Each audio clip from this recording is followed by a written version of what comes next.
라는 제목으로 하나님 말씀을 함께 나누도록 하겠습니다.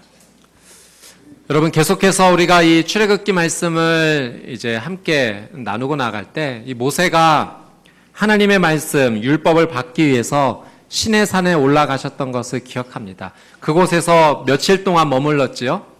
40일 동안 머무르며 하나님의 말씀과 율법을 받고 있었습니다.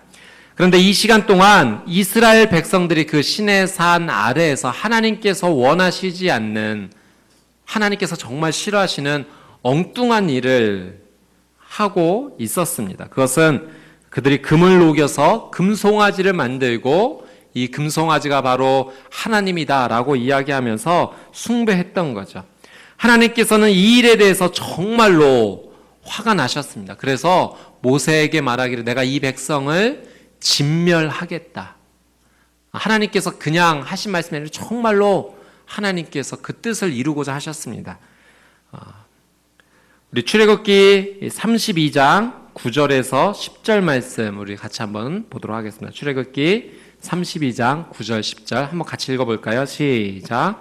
여호와께서 모세에게 말씀하셨습니다. 내가 이 백성들을 보니 참으로 목이 곧은 백성들이다. 그러니 너는 이제 나를 두고 가거라. 저들 때문에 내 진노가 부글부글 끓는구나. 내가 저들을 진멸하지 않을 수가 없다. 그러고 나서야 내가 너를 큰 민족으로 만들 것이다. 하나님께서 정말 화가 나셨습니다. 그래서 이 백성들을 진멸하고 모세 너로 내가 다시 시작하겠다라고 말씀을 하셨던 거죠. 모세는 급하게 산을 내려와서 이 백성들의 이 잘못을 이제 바로 잡기 시작합니다. 그리고 다시 하나님께 나아가서 하나님 앞에 기도하기 시작해요. 하나님께 은혜를 구합니다. 뭐라고 기도했냐면 우리 출애굽기 32장 31절 32절 한번 같이 읽어보도록 하겠습니다. 시작. 그리하여 모세는 여호와께 돌아가 말했습니다. 오, 이 백성이 엄청난 큰 죄를 지었습니다. 자기들을 위해 금으로 신을 만들었습니다. 그러나 이제 그들의 죄를 용서해 주십시오. 용서해 주시지 않으신다면 부디 주께서 기록하신 책에서 내 이름을 지워 버리십시오. 여러분, 모세가 어떻게 기도했죠? 이 백성들을 하나님 한 번만 용서해 주십시오라고 기도하는데 이렇게 기도합니다. 하나님, 만약 용서해 주시지 않으실 거면 하나님 책에서 제 이름도 지워 주십시오. 정말로 위대한 기도가 아니겠습니까? 여러분, 이렇게 기도해 보신 적 있으세요? 하나님, 우리 아버지 어머니 구원해 주시지 않으실 거면 저도 구원해 주지 마십시오. 하나님, 우리 형제, 내 친구, 우리 자녀, 하나님 백성 되지 못한다면 저도 하나님 백성 되게 하지 않게 해 주십시오. 여러분, 이런 기도 쉽게 할 수 있을까요? 참 쉽지 않은 기도입니다. 그러나 이 기도를 통해 우리가 분명히 알 수 있는 것은 이 기도는 정말 사랑하기 때문에 할 수 있는 기도라는 사실이죠. 모세가 이스라엘 백성을 정말로 얼마나 사랑했는지 하나님 앞에 나가는 이 중보의 기도, 하나님 이 백성 용서해 주십시오. 만약 용서해 주시지 않으시면 하나님 책에서 제 이름도 지워 주십시오라고 기도했던 걸 통해서 우리는 알 수가 있습니다. 삶을 살아가다 보면은 정말 우리가 사랑하는 삶의 대상도 있지만 그와 반대되는 사람도 우리는 만나게 됩니다. 때로 이런 생각을 하게 되죠. 저 사람만 없었으면 좋겠다 라고 생각되어지는 사람이 있습니다. 정말 내 인생에 걸림돌 같다라고 느껴지는 사람과 문제가 있다는 거죠. 아무리 잘해보려고 노력해도 마치 밑 빠진 독에 물을 붓는 것처럼 그냥 평행선을 걷고 정말로 해결되지 않는 사람 또는 문제 우리는 경험할 때가 있습니다. 우리가 하나님을 믿는 사람이 아니라면 그 기도 하지 않았을 거예요. 그를 위한 기도 당장에 멈췄고 포기했을 것입니다. 그런데 이런 문제와 아픔 속에서 우리는 다시 한번 좀 생각해 보게 됩니다. 바꿔 생각하면 이런 의미가 있습니다. 내 인생의 걸림돌 같은 그 어떤 한 사람 때문에 또는 그 문제 때문에 우리는 지금 하나님께 기도한다라고 하는 사실이죠. 기도도 그냥 하지 않습니다. 정말로 간절하게 기도합니다. 왜냐하면 내 힘으로 해결할 수 없는 문제라는 것을 내가 분명히 인식하기 때문에 그래요. 이 문제의 해결은 하나님밖에 할 수 없다라는 것을 믿음으로 고백하는 거예요. 그래서 정말 하나님, 이거는 내가 할 수 없는 일이니 하나님 도와주지 않으시면 안 됩니다 라는 마음으로 정말 간절하게 고백하며 하나님의 능력을 구하게 됩니다. 그래서 우리는 이런 상황 속에서 이렇게 하나님 앞에 감사할 수 있어요. 하나님, 내게 문제가 되고 걸림돌처럼 여겨지는 그 사람, 그 문제 때문에 내가 하나님 앞에 기도할 수 있도록 인도해 주셔서 감사합니다 라고 고백한다라는 사실이죠. 그래서 여러분, 이제는 우리의 기도가 한 번 더 업그레이드 될 때가 된 것입니다. 하나님, 이 사람 좀 바꿔주세요. 하나님, 이 문제 좀 해결해 주세요 라고 채워줬던 우리의 기도의 내용이 이제는 하나님, 내게 이런 사람 또는 이런 문제를 허락해 주신 주님의 뜻을 다시 한번 생각해 봅니다. 그리고 이 문제 앞에서 내가 그냥 좌절하지 않고 포기하지 않고 그냥 엎드리는 것이 아니라 하나님 앞에 나와서 기도할 수 있는 인생 살게 해 주셔서 감사합니다. 더욱더 하나님의 능력을 구하는 인생, 하나님의 은혜를 구하는 인생을 멈추지 않게 해 주십시오. 오히려 문제 앞에서 하나님 앞에 감사함으로 기도할 수 있는 저와 여러분의 기도의 삶이 되시기를 주님의 이름으로 축복합니다. 모세의 기도가 참으로 위대했습니다. 이 백성 용서해 주시지 않으면 하나님 책에서 제 이름 지워 주십시오. 그 고백이 얼마나 위대한지 모르겠습니다. 여러분, 분명한 사실은 그 고백을 하게 해 주신 분이 모세 스스로가 아니라는 사실이죠. 그 고백조차도 하나님께서 할 수 있도록 믿음을 그에게 허락해 주신 것입니다. 여러분, 성경의 에스더라는 인물도 그렇지 않습니까? 왕비로서 아주 위대한 믿음의 고백을 했어요. 내가 죽으면 죽으리라. 왕 앞에 나가는 것이 생명을 걸고 나가는 일이었지만 내게 주어진 유다의 민족을 구원하기 위해서 비록 내가 죽을지라도 정말로 하나님께 은혜를 구하고 왕 앞에 나가 나라와 민족을 위해서 한번 살아보겠다라는 그런 위대한 고백을 했던 거예요. 그런데 그 고백도 에스더 스스로 한 것이 아니라 하나님께서 그에게 그런 믿음을 허락하셨다라고 하는 사실입니다. 사랑하는 여러분, 마찬가지로 우리의 인생도 동일합니다. 내가 오늘 여기까지 살아올 수 있었던 많은 믿음의 삶의 것들이 내가 잘한 것이 아니라 하나님께서 내가 그런 삶을 살아갈 수 있도록 믿음의 결정을 할 수 있도록 나를 도와주셨다라고 하는 사실이죠. 사도 바울이 그런 고백을 했어요. 나의 나된 것은 다 하나님의 은혜입니다. 여러분도 동일하게 고백하십니까? 오늘 여기까지 오신 여러분의 삶이 하나님의 은혜라고 다 고백을 하십니까?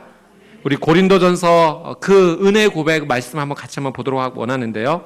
고린도전서 15장 8절에서 10절 말씀 한번 천천히 같이 한번 읽어보겠습니다. 시작. 마지막으로 달이 차지 못한 채 태어난 사람과 같은 내게도 말씀하셨습니다. 나는 사도들 가운데 가장 작은 사람이요 사도라 불릴 자격도 없는 사람입니다. 이는 내가 하나님의 교회를 핍박했기 때문입니다. 그러나 오늘날 내가 나에 된 것은 하나님의 은혜로 된 것입니다.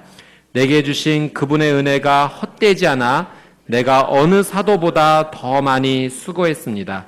그러나 이것은 내가 한 것이 아니요 오직 나와 함께 하신 하나님의 은혜로 한 것입니다. 아멘. 모세가 이스라엘 백성들 정말 사랑해서 기도하고 그 위대한 고백을 하게 된 것도 하나님의 은혜입니다. 오늘 우리가 이 자리에 선 것도 하나님의 은혜입니다.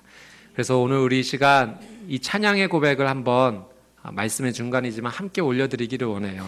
하나님의 은혜, 우리 찬양 같이 한번 고백하며 다시 한번 우리의 믿음을 하나님 앞에 감사함으로 올려드리기를 원합니다. 하나님의 은혜 같이 한번 찬양하겠습니다.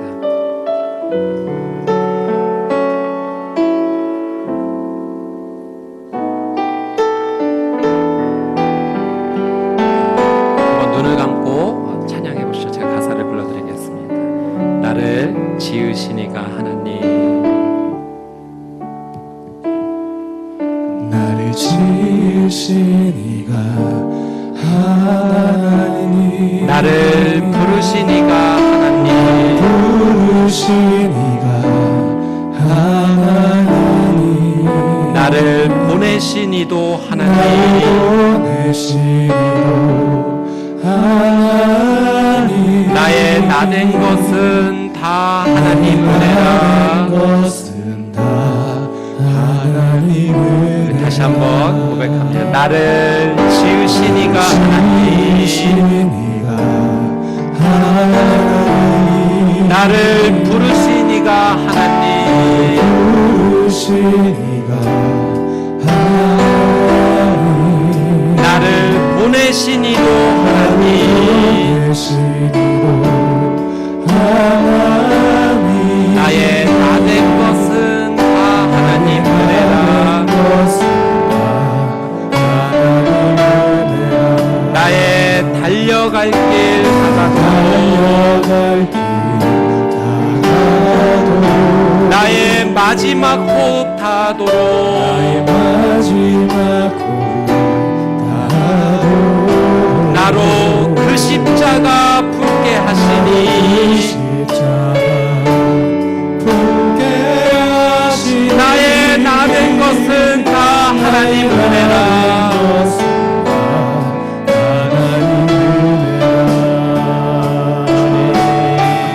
한량없는 은혜, 없는 은혜, 갚을 길 없는 은혜, 갚을 길 없는 내 은혜, 삶을 애워싸는 내 삶을 애워싸는 하나님의 은혜, 하나님의 은혜, 나 주저함 없이 나 주저함 없이 그 땅을 밟음도, 그 땅을 밟음도 나를 붙드시는 나를 붙드시니 하나님의 은혜. 하나님의 다시 한번 고백합시다. 한량 없는 은혜, 없는 은혜, 갚을 길 없는 은혜, 갚을 길 없는 내 은혜, 삶을 애워싸는 내 삶을 애워싸니 하나님의 은혜, 하나님의 은혜, 나 주저함 없이 주저함 없이 땅을 밟음도, 그 땅을 밟음도 나를 붙드시는 나를 붙드시니 하나님의 은혜.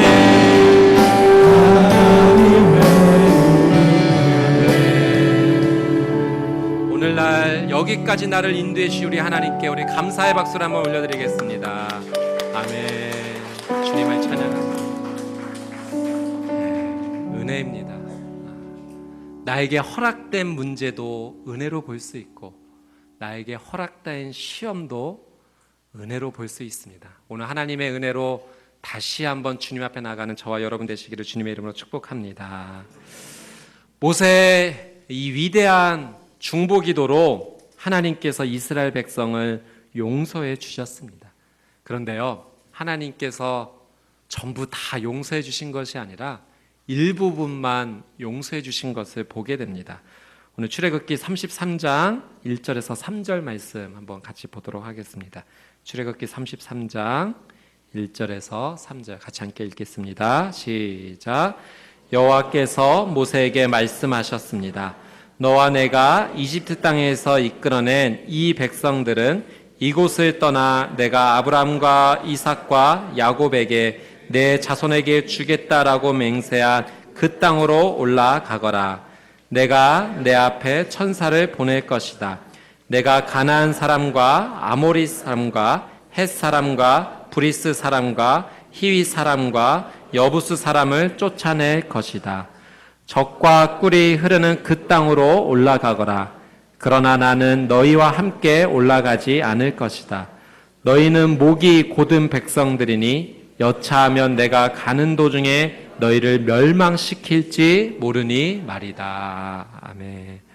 하나님께서 이 이스라엘 백성들이 약속의 땅, 가나안 땅으로 들어가는 것을 허락해 주셨습니다. 그런데 조건이 있었는데요. 하나님 이렇게 말씀하셨어요. 나는 함께 가지 않겠다. 너희들만 가라. 내가 대신 천사를 보내 그 천사가 너희들을 인도하게 해 줄 것이다. 하나님의 이런 말씀 앞에 모세는 이제 다시 오늘 말씀처럼 하나님께 요청을 하는데요. 어떻게 요청하냐면 우리 15절 16절 말씀 한번 같이 보도록 하겠습니다. 같이 읽어볼까요? 시작. 그러자 모세는 여호와께 말했습니다. 주께서 친히 우리와 함께 가지 않으시면 아예 우리를 여기서 올려보내지 마십시오. 주께서 우리와 함께 가지 않으시면 나와 주의 백성들이 주께 은총을 입었는지 누가 어떻게 알겠습니까? 나와 주의 백성들이 지면의 다른 모든 백성들과 어떻게 구별되겠습니까?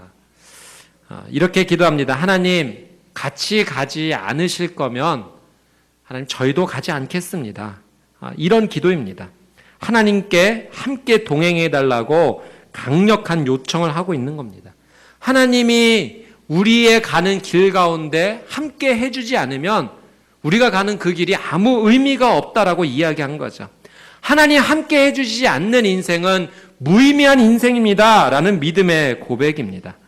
여러분, 이게 정말 믿음의 고백이고 또 지혜의 고백입니다. 우리에게 이런 지혜, 하나님 앞에 드릴 수 있는 믿음의 고백이 있어야 됩니다.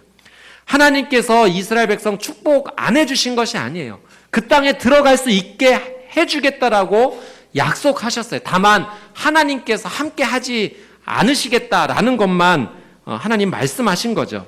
근데 모세는 하나님과 함께 가지 못하면 하나님 아무리 적과 꿀이 흐르는 땅이라 할지라도 그 땅 우리에게 의미가 없습니다. 라는 믿음의 고백을 한 겁니다. 네, 여러분 가만히 돌이켜보면 우리의 삶은 정반대로 이야기할 때가 참 많이 있어요. 하나님 축복만 해 주십시오. 하나님께서 같이 안 계셔도 좋습니다. 동행해 주지 않으셔도 좋아요. 축복만 해 주십시오. 하나님 좋은 직장 주십시오. 하나님 명예 주십시오.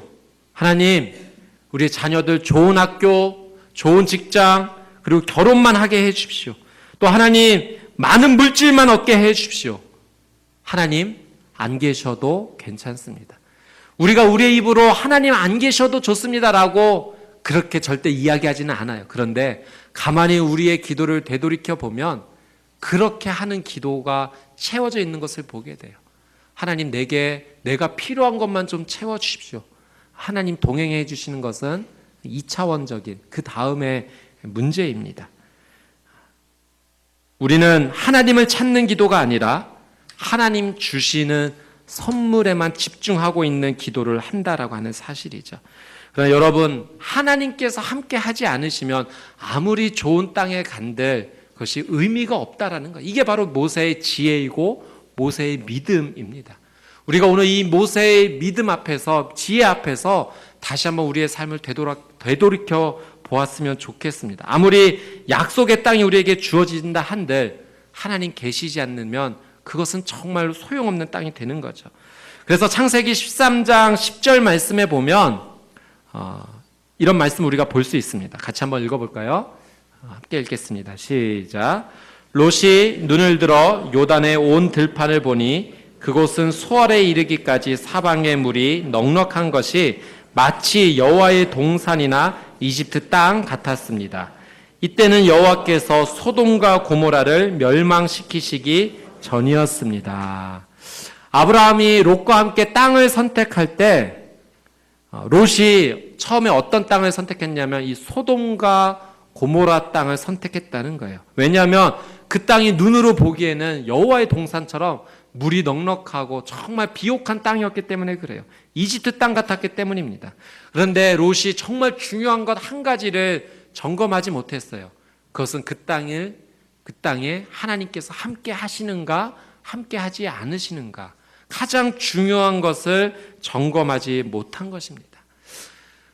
사랑하는 여러분, 우리에게 풍성한 삶이 열리게 되기를 원합니다. 여러분의 삶이 이왕이면 정말로 이 땅에서 하나님 주시는 은혜 가운데 거칠고 험한 길이 아니라 하나님 주시는 그 풍성한 은혜의 길을 걷게 되기를 주님의 이름으로 축복합니다.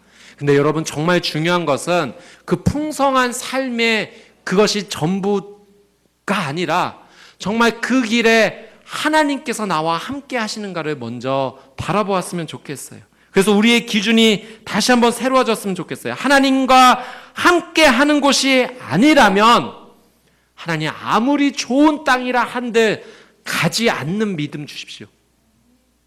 눈에 보이는 좋은 곳을 선택하는 것이 아니라 오로지 하나님 말씀을 기준으로 선택하는 인생 되게 해 주십시오. 아무리 축복이라 생각해도 하나님과 함께하지 못한다면 그것을 축복이라 여기지 않는 믿음을 주십시오. 여러분, 이게 우리의 믿음이 되어야 합니다. 눈에 보이는 대로만 선택하는 것이 아니라 보이지 않는 하나님의 임재가 머무는 곳인가, 이것이 말씀의 그 기준에 적합한 곳인가, 그 하나님의 기준으로 선택하는 저와 여러분이 되시기를 주님의 이름으로 축복합니다. 이런 믿음의 고백을 하기 위해서는 우리의 가치관을 다시 한번 정립해야 돼요. 우리가 세상의 가치관에 안경을 쓰고서 믿음의 가치관을 선택한다는 것이 여러분 얼마나 어려운 일입니까? 그것은 마치 노란 안경을 쓰고 이 세상을 빨갛게 보기 원하는 것과 같아요. 세상의 가치관을 쓰고서 성경적 가치관으로 행동하며 살아갔다는 것은 정말 불가능한 일입니다. 이제는 세상의 가치관의 안경을 벗고 하나님의 가치관의 안경을 써야 합니다. 그것이 그렇게 믿음의 영적인 가치관을 우리가 갖기 시작할 때 하나님의 임재를 소망하는 삶으로 믿음의 길을 걸을 수가 있는 거죠. 오늘 그래서 모세는 이 세상의 가치관을 버리고 믿음의 가치관을 가질 수 있는 중요한 기도를 하나님 앞에 올려드리는데요. 이 세 가지를 저희가 함께 살펴보기를 원합니다. 출애굽기 33장 13절 말씀 같이 한번 읽어보겠습니다. 시작. 주께서 나를 기쁘게 여기신다면 제발 주의 길을 내게 가르쳐 주셔서 내가 주를 알게 하시고 계속해서 주께 은총을 잊게 해 주십시오. 또 이 민족이 주의 백성들임을 생각해 주십시오. 아멘. 여러분, 이 13절에서 모세는 세 가지를 하나님께 요청합니다. 첫 번째는 주의 길을 가르쳐 주십시오. 두 번째는 주를 알게 해 주십시오. 그리고 세 번째는 계속해서 주의 은총을 입게 해 주십시오. 주의 길을 가르쳐 주십시오. 주를 알게 해 주십시오. 그리고 은총을 계속해서 입게 해 주십시오. 먼저 주의 길을 가르쳐 달라고 기도합니다. 여러분, 우리는 인생을 길에 비유하죠. 사람은 누구든지 이 인생을 길처럼 걷습니다. 보통의 사람들이 선택하는 인생의 길은 넓은 길이에요. 좋은 길입니다. 그런데 예수님께서 우리에게 가르쳐 주신 길이 있어요. 우리는 이 길을 걸어야 돼요.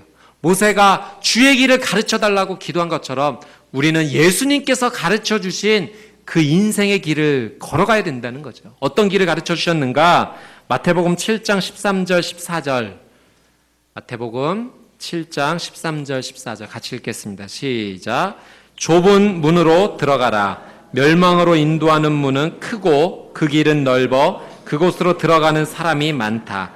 그러나 생명으로 인도하는 문은 좁고 그 길은 험해 그곳을 찾는 사람이 적다. 예수님께서 가르쳐 주신 길은 좁은 문, 좁은 길입니다. 왜 좁은 길로 가라 하셨는가? 여러분, 다른 이유 없어요. 오늘 말씀에도 나와 있지만 그 좁은 길의 끝에 무엇이 있기 때문에 그렇습니까? 생명이 있기 때문에 그래요. 예수님은 일부러 험난한 인생의 길을 걸어야만 된다라고 고행하고 수고하는 인생을 살아야만 된다라고 그렇게 가르쳐 주신 것이 아니라 믿음으로 좁은 길을 선택하게 되는 이유는 그 길 끝에 생명이 있기 때문에 그 길을 걸어가야 된다라고 말씀해 주신 거죠. 여러분, 우리가 그냥 보통의 삶에서 다이어트를 한다거나 건강을 챙기기 시작할 때 하는 중요한 두 가지의 삶의 모습이 있어요. 첫 번째는 운동을 하는 것이고 두 번째는 식단 조절을 하는 것입니다. 운동 열심히 하고 식단 조절하면 자연스럽게 그 길의 끝에 건강의 열매가 기다리고 있는 것입니다. 여러분, 운동하고 식단 조절하는 것 넓은 길입니까? 좁은 길입니까?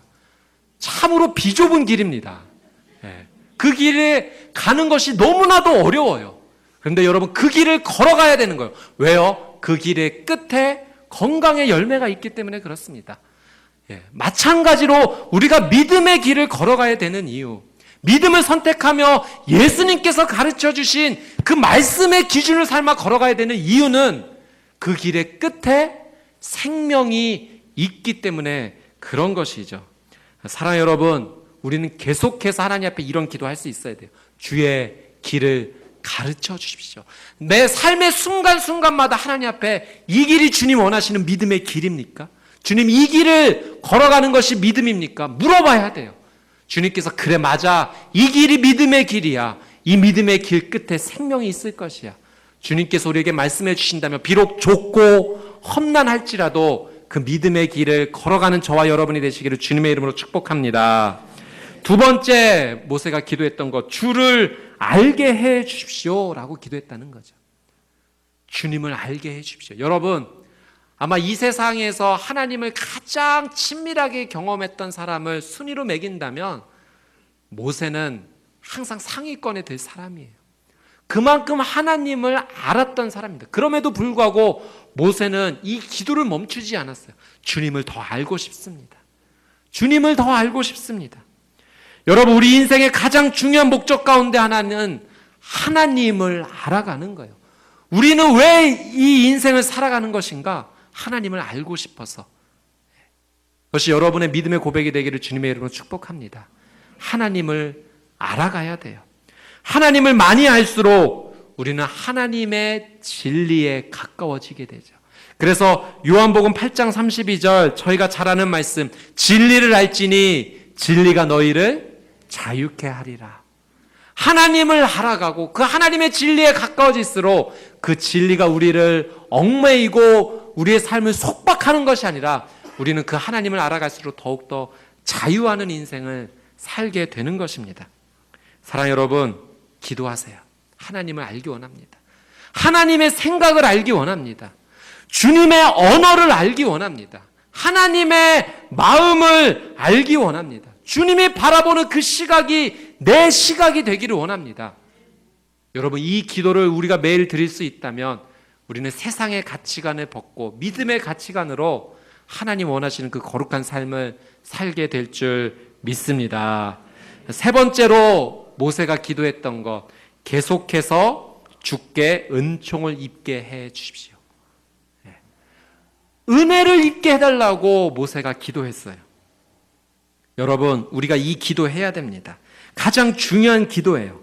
여러분, 은혜는요, 비유적으로 말씀드리면 마스터키와 같아요.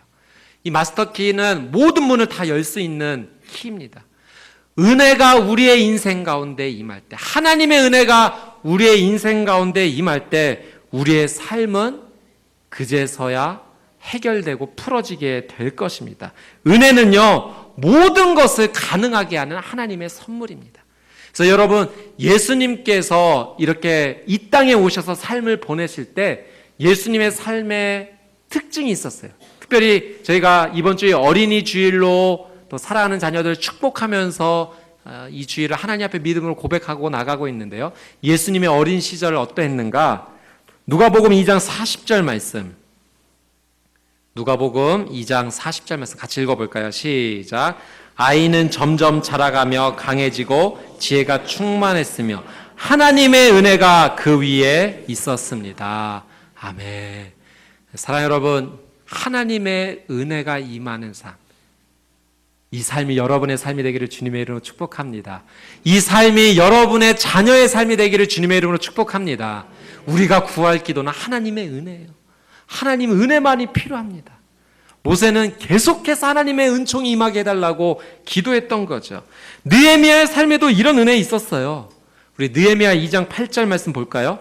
느헤미야 2장 8절 같이 읽어보겠습니다. 시작.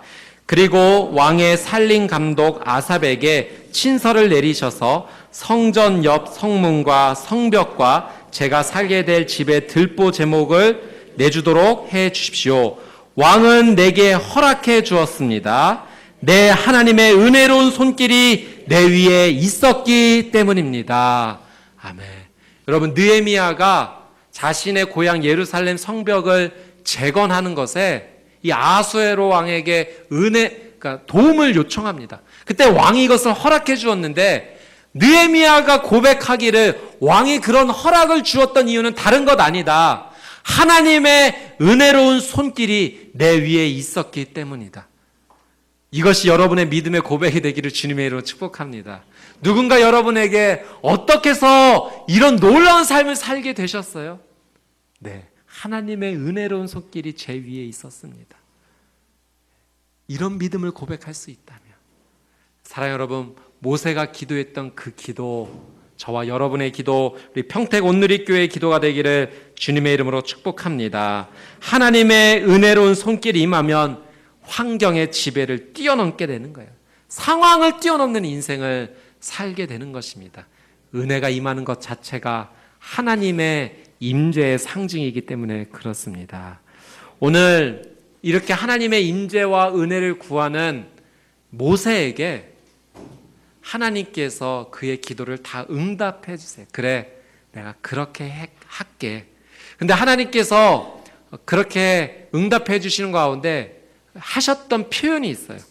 오늘 본문의 12절 그리고 17절 두 구절인데요. 우리 12절 먼저 같이 한번 읽어보겠습니다. 시작.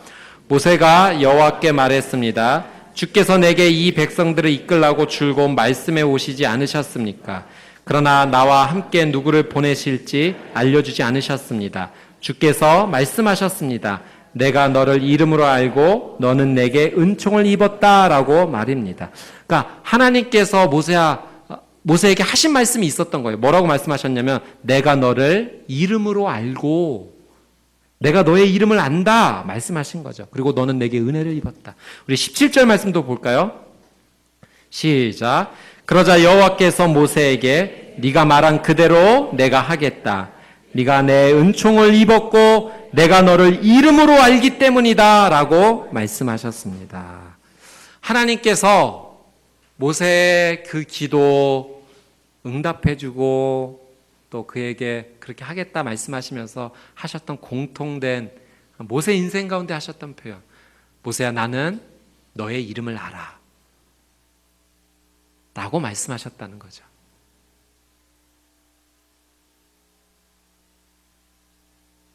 토미 워커라는 분이 계셨어요. 이분은 귀한 찬양 사역자인데요. 필리핀에 선교 여행으로 아웃리치로 한 고아원을 방문하게 됩니다. 한 꼬마가 다가오며 이렇게 얘기한 거예요. 제 이름은 제리예요. 당신 이름은 어떻게 되죠? 나는 톰이야. 토미의 손을 꼭 잡으면서 이 어린 소년이 이제 당신의 이름을 제가 알고 있으니까 우리는 친구 맞죠? 그래, 제리야, 너와 나는 이제 친구야. 그 고아원을 방문할 때마다 그 꼬마 친구가 튀어나와서 말합니다. 톰이, 제 이름이 뭔지 아세요? 제리, 내가 너의 이름을 알지. 우리는 이제 친구잖아. 왜 이 꼬마 친구가 이 토미가 방문할 때마다 제 이름 아세요? 라고 물어보았을까? 이 토미는 한번 생각해 보게 됩니다. 고아로 자란 이 아이는 누군가가 자기 이름을 기억해 주기를 원했던 거예요. 그것이 묵상되면서 자기의 옛날 생각이 나왔다고 합니다. 아무도 자기를 기억해 주고 있지 않았던 것 같은 그런 힘겨운 삶을 살고 있었을 때, 자기의 이름이 너무나 초라하게 느껴졌을 때 하나님의 음성을 들었던 것을 기억합니다. 토미야, 내가 너를 안다. 내가 너의 이름을 내 손바닥에 새겨 놓았단다. 하나님의 말씀, 하나님의 음성을 생각하게 되었습니다. 그래서 그 고원을 방문했을 때 제리가 토미 내 이름 뭔지 아세요? 라고 물어보았을 때 이렇게 대답해 주었다고 합니다. 제리야, 내가 너의 이름을 알고 있어. 그런데 더 위대한 분이 너의 이름을 알고 계시단다. 그분은 너를 절대 잊지 않으실 거야. 그분이 누구신가 하면 바로 하나님 아버지셔. 오늘 모세에게, 모세야, 내가 너의 기도를 응답해 줄 거야. 내가 너에게 은혜를 줄 거야. 왜냐하면 나는 너의 이름을 잊지 않고 있단다. 하나님께서 모세에게 주신 귀한 음성이었습니다. 사랑하는 여러분, 하나님께서 여러분의 이름을 절대 잊지 않으세요. 그분은 여러분을 절대 포기하지 않으십니다. 하나님 앞에 나와 주님, 하나님의 은혜가 필요합니다 라고 고백하는 우리에게 주님 손을 내밀어 주시면서 말씀하시죠. 내가 너의 이름을 알고 있단다. 내가 너에게 은혜와 은총을 베풀어 줄게. 이 하나님의 거룩한 음성 붙잡고 하나님의 임재 앞으로 나가는 저와 여러분의 삶이 되시기를 주님의 이름으로 축복합니다.